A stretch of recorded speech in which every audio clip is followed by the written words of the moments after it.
Dhanik Bharat Educational Institutions, Inter, IIT, JEE, NEET, admission opened.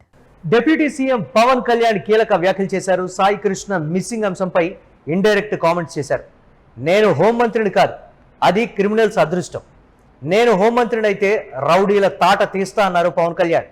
Law and order నా పరిధిలోకి రాదు అన్నారు. ఓ తల్లి తన బిడ్డ కనిపించడం లేదని వచ్చింది. క్రిమినల్స్కు కూడా రాజ్యాంగంలో హక్కులున్నాయని కూడా చెప్పారు. క్రిమినల్స్ను కులం కోణంలో చూడొద్దన్నారు పవన్ కళ్యాణ్. శవాలు ఉంటేనే కానీ కొంతమందికి సంతోషం రాదన్నారు. గూండాలకు రాబోయే 3 ఏళ్లు చుక్కలు చూపిస్తానన్నారు పవన్. హోంమంత్రిపై ఇష్టం వచ్చినట్లు మాట్లాడుతున్నారు. ఆ విధంగా మాట్లాడితే ఊరుకోనన్నారు ఆయన. పట్టుకుంటే వాళ్ళు వదిలేయండి, అది including if it is there my party men, I don't encourage. Very clear కట్గా చెప్పాను. ఎందుకంటే నేను ఇన్స్టిట్యూషన్ ని బలోపేతం చేయడానికి ఉన్నాను, బలహీనపరచడానికి లేదు. అంతేగాని ఒక ఎమ్మెల్సీ వాళ్ళ డ్రైవర్ని చంపేస్తే వెళ్ళి అతనిలాగా వెళ్ళి జైలుకి వెళ్ళి చాలా బాగా చంపేసామని నేను చప్పట్లు పెట్టే వ్యక్తిని కాదు, నేను తాటి తీసి కూర్చోబెట్టే వ్యక్తిని. అంటే ఇవన్నీ నేను అలాంటి నాయకత్వం. అలాగే చిన్నపిల్లడు తెలిసి తెలియని వయసులో ఒక 23 మర్డర్లు ఒక 23 నేరాలు చేశాడు. చిన్నపిల్లవాడు కూర్చోబెట్టి ఏదో పాపం చిన్న ఆ పసి వయసులో బీరు బాటిల్ తీసి మెడకోసేసాడు. పాపం ఏదో కూర్చోబెట్టి అమర్నాథ్ గౌడ్ అనే అబ్బాయిని తెలుసు తెలియకుండా 14 ఏళ్ళ కుర్రోడిని వాళ్ళ అక్కని ఏడిపిస్తున్నారని చెప్పి ఆ 14 ఏళ్ళ అమర్నాథ్ గౌడ్ వచ్చి ఆ రౌడీలని ఎదుర్కొంటే పాపం కత్తితో పొడి చేశారు. చిన్నపిల్లలు తెలిసి తెలియకుండా పొడి చేశారు. ఇలాంటి చెప్పే నాయకుని కాదు నేను. మీరు ఇలాంటి వ్యక్తులను కనుక మీరు ఎంకరేజ్ చేస్తే, ఇలాంటి భావజాలాన్ని ఎంకరేజ్ చేస్తే భవిష్యత్తు మీకే ఊహించుకోలేని పరిస్థితుల్లో మీరు ఉండిపోతారు. నేను ఈరోజు మీకు ఎందుకు బలంగా చెప్తున్నానంటే, you have to have a collective spirit.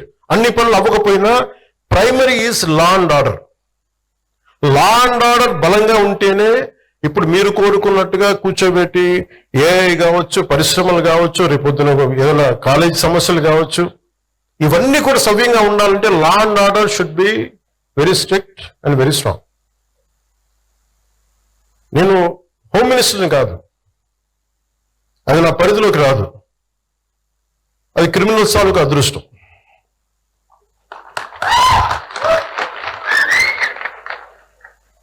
ఒక తల్లి తన కొడుకు కనిపించట్లేదు అని కోర్టులను ఆశ్రయించారంటే ఆ తల్లి తన ప్రాథమిక హక్కులు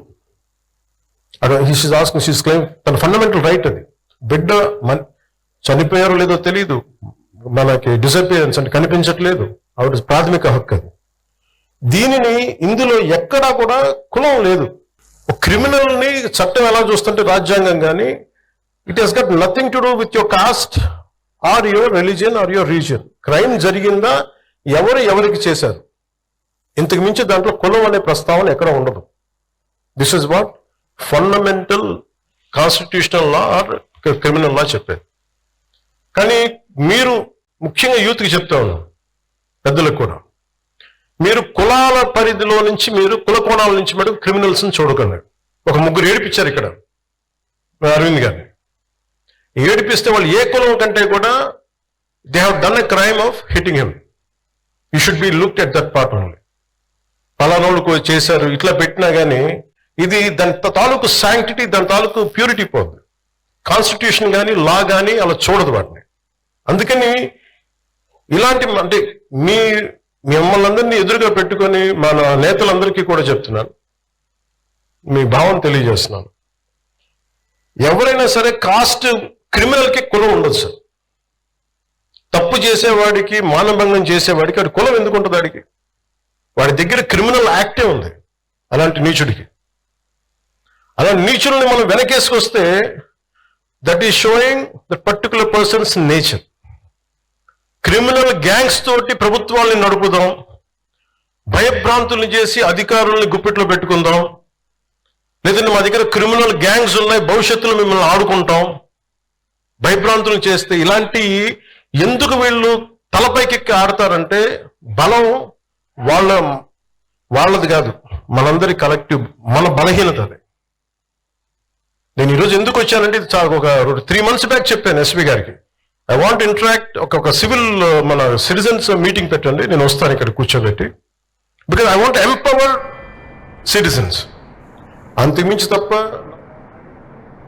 క్రిమినల్స్కి కులాన్ని ఆపాదించొద్దు, క్రిమినల్స్ ఇక జాగ్రత్తగా ఉండాలి, రాబోయే 3 ఏళ్ళు కూడా పిచ్చి పిచ్చి వేషాలు వేస్తే ఊరుకునేది లేదనేటువంటి మాట కూడా చెప్పారు. ఎక్కడా కూడా రాజకీయాలు చేయొద్దు ఇలాంటి అంశాల్లో అనేటువంటి మాట కూడా చెప్తున్నారు. పర్టికులర్గా రాజకీయ నాయకులు ఇలాంటి వాళ్ళని ఎంకరేజ్ చేయొద్దు, ఎవరైనా ఇలాంటి తప్పులకు పాల్పడితే ఇమ్మీడియట్గా కూడా చర్యలు తీసుకోండి అనేటువంటి మాట. హోంమంత్రి స్థాయి వ్యక్తిని ఇష్టం వచ్చినట్లుగా మాట్లాడితే ఊరుకోవాలా అనేటువంటి మాట కూడా చెప్తున్నారు. మొత్తం మీద అయితే గాదె సాయి కృష్ణ విషయంలో కొన్ని కీలక కామెంట్స్ అయితే చేశారు పవన్ కళ్యాణ్. ఎట్టి పరిస్థితుల్లో కూడా ఆ తల్లికి ఉన్నటువంటి హక్కును ఆ తల్లి ఉపయోగించుకుంటుంది, దీన్ని కూడా రాజకీయం చేసి కులాన్ని ఆపాదించద్దనేటువంటి మాట కూడా చెప్పారు. చూడాలి 29వ తారీఖు ఏం జరుగుతుందనేది ఈ అంశానికి సంబంధించి అయితే పవన్ కళ్యాణ్ అయితే కొంచెం ఘాటుగానే వ్యాఖ్యానించారని చెప్పాలి.